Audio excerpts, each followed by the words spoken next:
Tuhan bersamamu.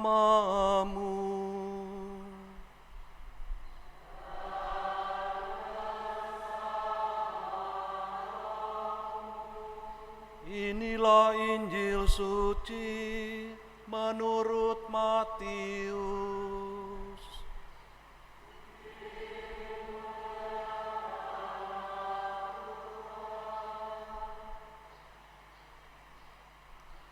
Sekali peristiwa, Yesus bersabda kepada ke-12 muridnya, "Siapa saja yang mengasihi bapa atau ibunya lebih daripada mengasihi aku, ia tidak layak bagiku. Dan siapa saja yang mengasihi putranya atau putrinya lebih daripada mengasihi aku, ia tidak layak bagiku. Siapa saja yang tidak memikul salibnya dan mengikuti aku, ia tidak layak bagiku.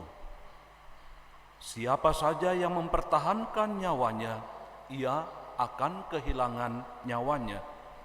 Dan siapa saja yang kehilangan nyawanya karena aku, ia akan memperolehnya.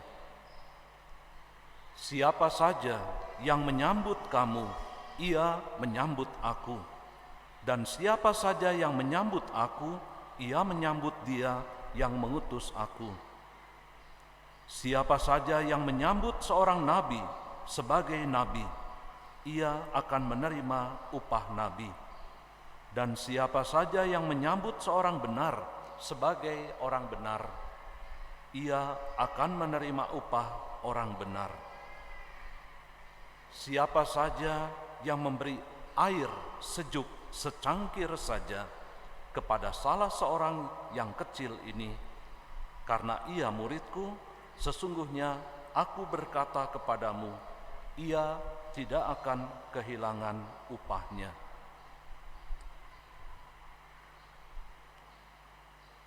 Demikianlah sabda Tuhan.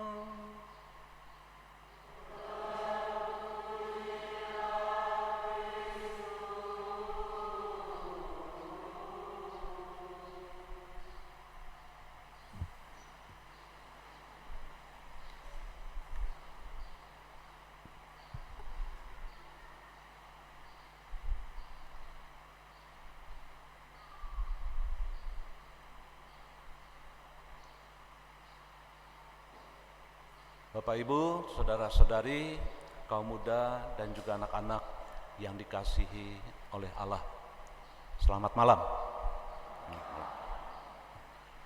Semoga kita yang telah dirahmati anugerah kehidupan, di mana pada hari ini adalah awal bulan, kita memulai tanggal yang baru. Semoga di tengah perjalanan tengah tahun ini, kita juga semakin mau memanfaatkan kehidupan kita dengan baik. Siapapun pribadi kita yang berada di sini atau juga yang di luar gedung gereja ini, tentu sangat menggunakan jasa internet. Jadi internet memang tampak tidak kelihatan, tapi jaringan ini luar biasa di sekitar kita. Masing-masing dari kita pasti mempunyai handphone. Dan itu bisa terkoneksi pada saat ini juga. Tapi luar biasanya otak kita tidak terganggu. Tidak ngehang gitu ya. Jadi internet itu adalah jaringan yang sangat luar biasa, sangat besar. Bisa saling berhubungan bukan hanya dengan handphone, tapi juga dengan jasa komputer. Jadi antara jaringan yang saling berhubungan dan komputer ini menghubungkan melalui telepon yang kita miliki. Satelit sangat luar biasa, demikian pun sistem yang bisa mengkomunikasikan satu kepada yang lain. Maka bukan hanya kepada anak-anak kecil, bahkan yang mengerikan, ya mungkin ini juga pendidikan bagi Bapak Ibu, terutama ibu-ibu yang memiliki putra-putri anak zaman sekarang. ketika masih bayi sudah disodorkan monitor untuk bisa melihat tampilan-tampilan memang kekanak-kanakan, tapi ini yang sangat mungkin juga harus diantisipasi dengan bijaksana. Bukan hanya kepada kaum muda, tapi emak-emak juga sekarang pakai internet, ya. Bukan hanya emak-emak, kakek-kakek juga, opa-opa yang sungguh menikmati jasa dari internet. Tapi Bapak Ibu, saudara-saudari, terutama kaum muda, memang ini sajian, sodoran, tawaran kepada kita dalam dunia sekarang ini. Tapi tolong cermati dengan sungguh, ada sebuah gejala di kalangan pengguna internet, pengguna media-media sosial yang disebut dengan clicking monkey. Mungkin ini istilah yang sangat sederhana, tapi menyindir kepada kita. Kita ini bukan monkey, bukan monyet. Tapi ada istilah pengguna internet itu adalah clicking monkey. Monyet yang mungkin bisa mengklik. Gitu ya. Ini sebuah sindiran kepada kita. Mengapa istilah ini muncul? Gara-gara orang cenderung mudah sekali mengklik, mudah sekali juga meneruskan tautan berita-berita yang tidak benar, hoak, gitu ya. Tanpa berpikir orang langsung meneruskan. Orang tanpa berpikir lagi, oh iya bagus di awal. Tapi di sini kita kurang bisa mencermati, ya. Mereka justru turut kita menyebarkan isu-isu serta kabar-kabar bohong yang dengan cepat bisa meresahkan publik luas. Jadi seringkali saya banyak ditanyai, Pastor, kenal nggak penceramah ini? Pastor, kenal nggak pengkhotbah, pemberi renungan? Bagus. Tapi siapa namanya? Nah, kita memang tidak terbius oleh nama seseorang, tapi tawaran penampilan apa yang diajarkan kepada kita. Maaf, dengan segala maaf, kita kurang bisa mendaratkan unsur-unsur permenungan. Apakah itu Katolik atau bukan? Banyak tawaran-tawaran ajaran-ajaran Kristiani, tetapi belum tentu Katolik. Dan disinilah kita harus memahami evangelisasi, pewartaan-pewartaan yang seperti apa yang sungguh bisa dipertanggungjawabkan secara tradisi gereja Katolik, ajaran Katolik, bahkan juga mungkin apa yang disampaikan oleh bapak-bapak gereja kita. Hanya Katolik yang mempunyai tradisi, hanya Katolik yang mempunyai ajaran-ajaran magisterium, dan itu disampaikan oleh bapak-bapak gereja yang sungguh sudah teruji secara dogmanya. Nah, disinilah Bapak Ibu, saudara-saudara terkasih, mengklik tanpa berpikir adalah sikap ikut-ikutan, bahkan tidak kritis. Nah, padahal orang Katolik terkenal dengan kritisnya. Tapi disinilah kita juga mau merenungkan kekritisan yang seperti apa yang sangat diharapkan. Di saat yang sama, kalau orang mengklik dengan mudah, berarti perilaku kita juga membuat orang semakin terperangkap dalam pilihan yang salah. Dan itu hanya karena kita kurang berpikir panjang. Kita kurang bisa menikmati dengan bagus apa yang sesungguhnya mau ditawarkan. Dan karena itu kita sekali lagi tidak terlalu memperhatikan. Jadi kita tahu kelanjutan dari apa yang membuat kita juga menyebarkan sesuatu yang tidak benar, kita ternyata salah dalam memilih orang. Kita salah. Biasanya kalau sudah salah, kita merasa gengsi untuk mengakui, dan kemudian kita kurang mengkoreksinya. Siapa yang disalahkan lagi? Ya, saya kan hanya meneruskan. Maka disinilah kita harus bersikap dengan bijaksana. Maka Bapak Ibu, saudara-saudari, khususnya kaum muda, manakala kecenderungan seperti ini muncul juga dalam kehidupan beriman kita, akibatnya bisa sangat buruk, bisa sangat juga lama untuk memperbaiki. Mengapa hal demikian? Karena apa? Pertumbuhan iman kita. Saya percaya semua dari kita memiliki roh, tapi roh secara khusus diberikan secara sempurna dalam baptisan. Jadi roh yang awalnya sudah diciptakan ketika kita lahir, tapi kita memilih menjadi seorang Katolik, roh itu ada di dalam diri kita. Belum lagi ketika kita di usia 14 tahun, harusnya kita sudah menerima sakramen penguatan. Roh itu ditambah lagi sehingga kita bisa menjadi seorang yang dewasa. Sakramen penguatan membawa seseorang untuk makin dewasa. Jadi kedewasaan menurut gereja diberikan sejak 9 tahun pribadi menerima komuni yang pertama, dan sejak 14 tahun siapkanlah dirimu untuk menerima sakramen penguatan. Jadi di sini seringkali banyak, terutama kalian yang dewasa, menentukan pilihan hidup, tapi sayang belum dewasa karena memang tidak memanfaatkan sakramen penguatan untuk membawa diri kita dituntun menjadi dewasa. Seorang yang dewasa tahu mana yang baik, mana yang tidak baik, mana yang keliru, mana yang benar. Maka Bapak Ibu, untuk menjadi contoh yang baik bagi banyak orang, kita diminta hendaknya menjadi seorang Katolik harusnya mentargetkan misi iman yang mereka emban.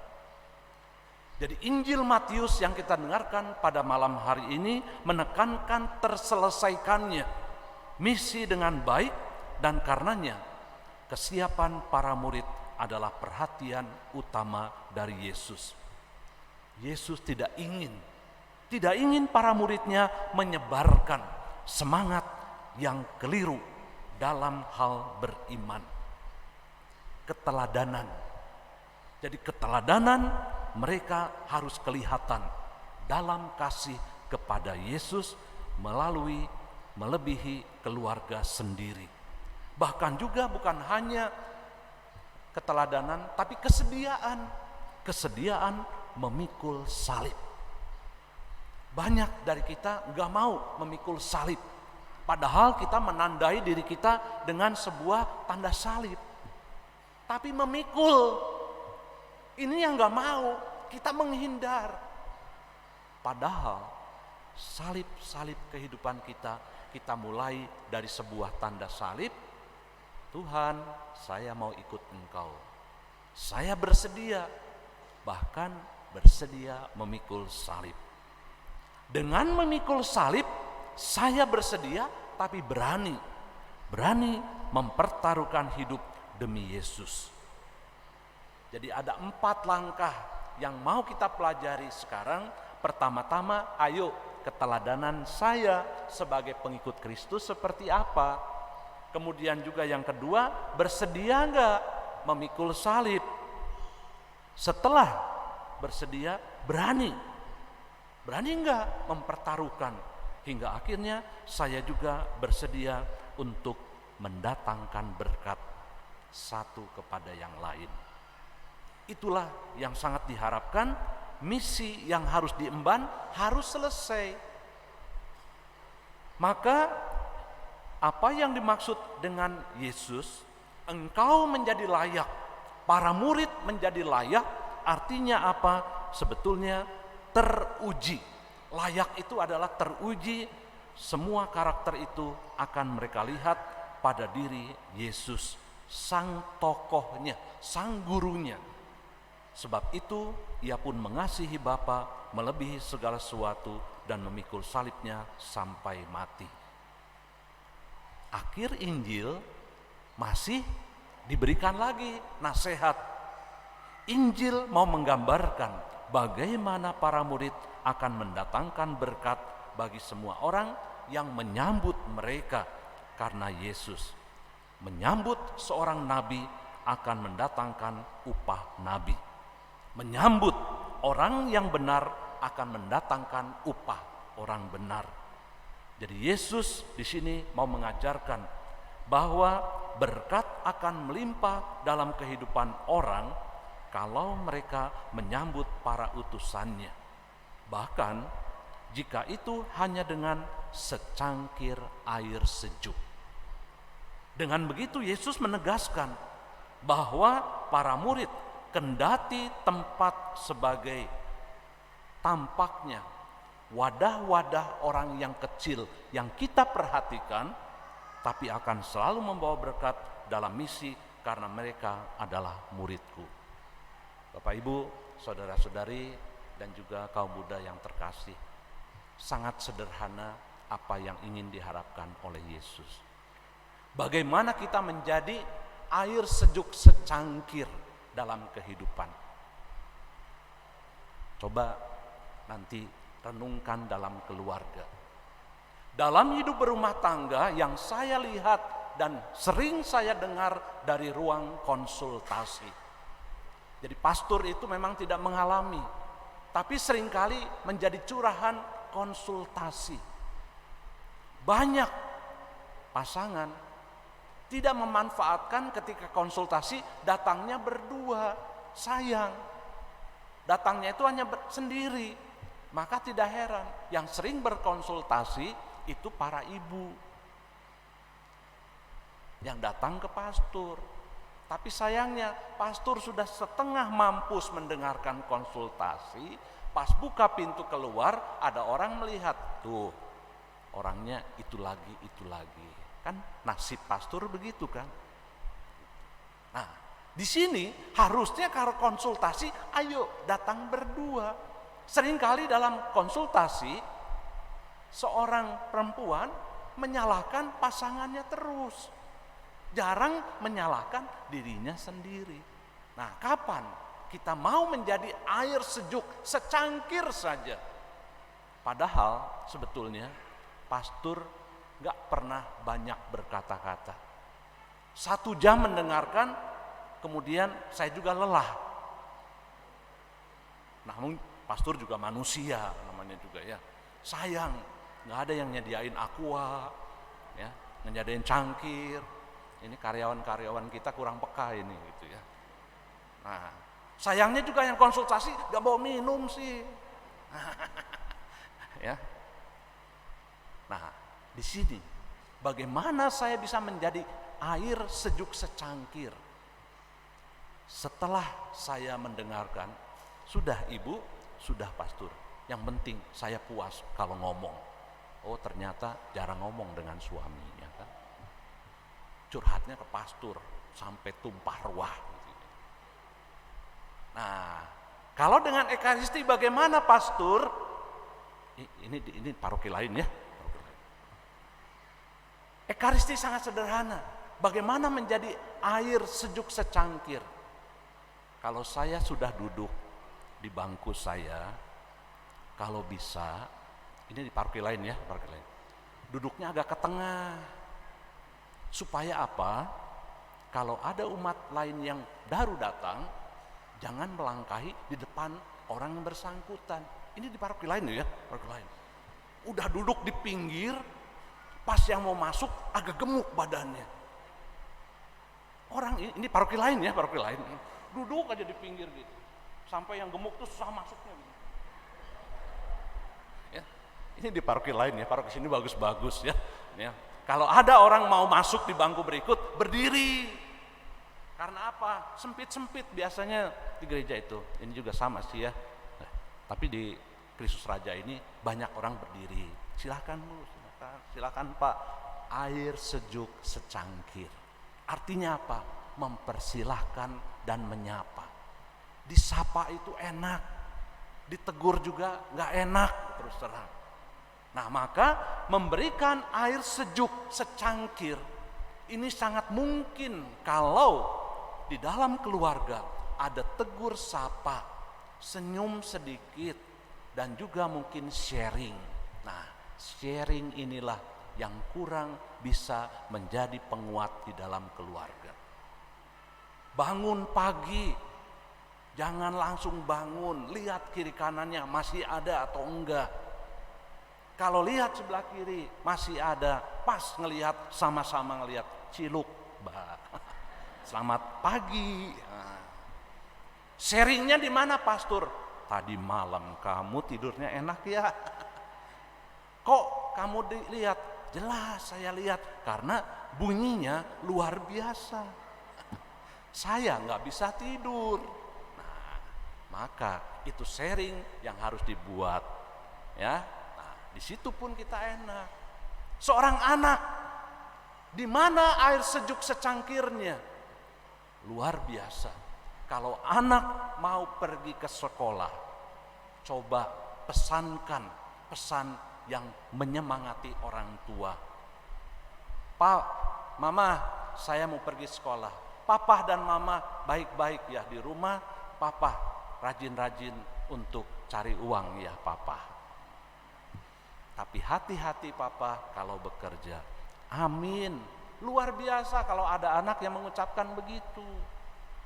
Ini mamanya sudah menyiapkan makanan, perginya cepat-cepat, yang mengantar papahnya, tinggal ngomong, Pak nanti jam 12 jemput ya. Kayak ojol aja ke orang tuanya begitu ya. Nah, ini juga tanda-tanda bagaimana kita bisa memberikan air sejuk secangkir saja dalam kehidupan kita dengan cara yang sekecil apapun.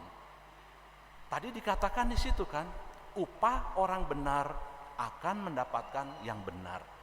Upah orang yang gak benar juga kita mendapatkan yang gak baik. Maka perbuatan kita lah.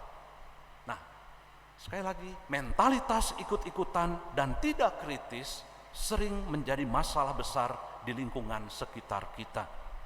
Jadi ketika seorang tokoh radikal di masyarakat justru dipuja, bahkan dibela oleh banyak orang.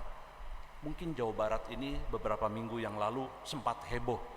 Di satu tempat tiba-tiba pemimpinnya mulai dibicarakan. Apa yang terjadi?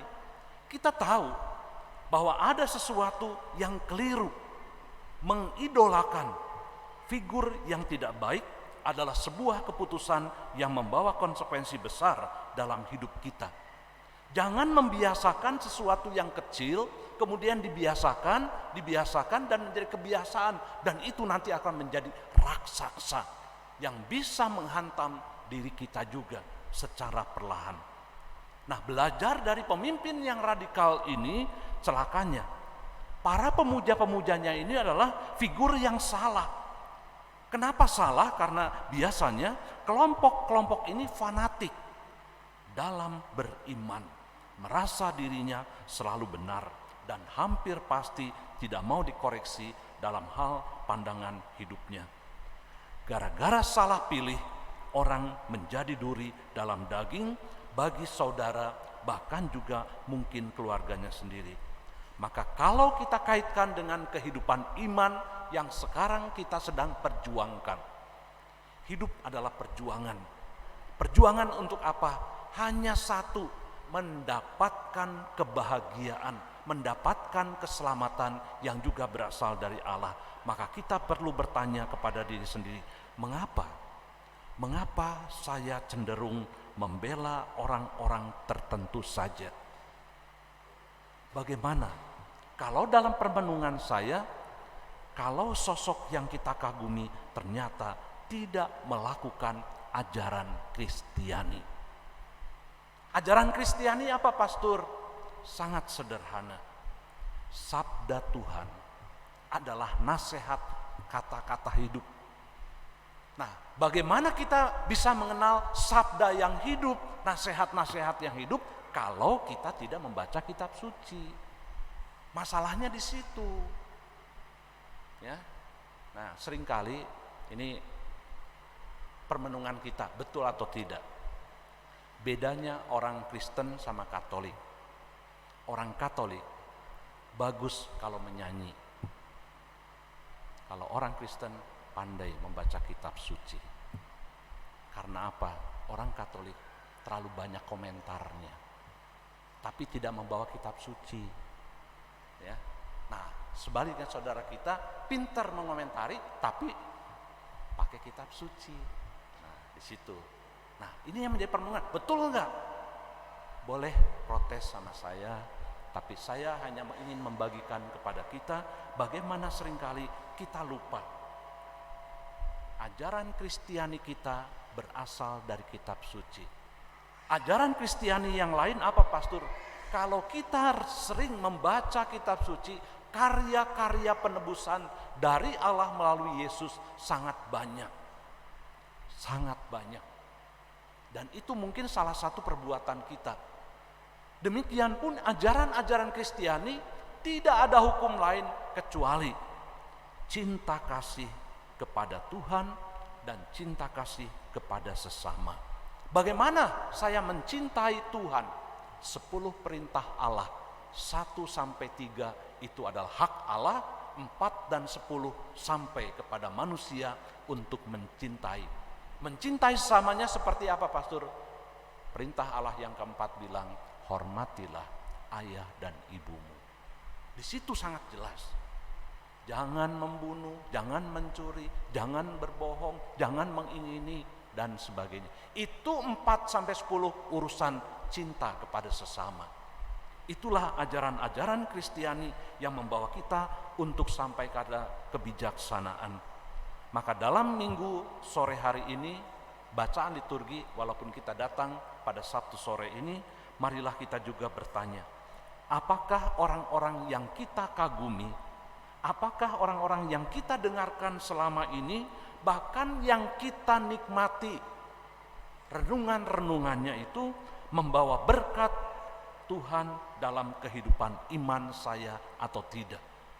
Kalau iman kita malah menjadi goyah, kok mempertanyakan apa yang menjadi permenungan, dan ini menjadi lawan dari Katolik, berarti Anda keliru mendengarkan apa yang menjadi permenungan. Maka ketika saya juga merenungkan dengan bagus, jangan sampai kita hanya mau memuja seseorang tanpa berpikir panjang. Belum tentu orang yang sering kita bela, orang yang sering kita dengarkan adalah figur yang diutus Tuhan bagi kita. Bisa jadi hanya kita sendiri yang merasa demikian. Padahal Tuhan mengirimkan figur-figur lain yang sudah teruji imannya. Supaya apa? Supaya kita pun belajar dari mereka. Jangan merasa tersinggung kalau satu ketika kita dimarahin. Jangan tersinggung sekali waktu kita itu dinasehatin. Jangan tersinggung sekali waktu kita mendapatkan peristiwa yang di luar apa yang kita harapkan. Belajarlah dari peristiwa, belajarlah dari pertemuan-pertemuan dengan orang-orang, teman-teman yang sering kita tidak duga. Karena di saat itulah mereka adalah pribadi-pribadi yang akan memberikan secangkir air sejuk dalam kehidupan kita. Maka Tuhan mengirimkan para utusannya yang meski tampak sebagai orang kecil akan membawa pada kesempurnaan hidup beriman yang lebih benar. Semoga sabda Tuhan hari ini meneguhkan kita. Tuhan memberkati. Amin.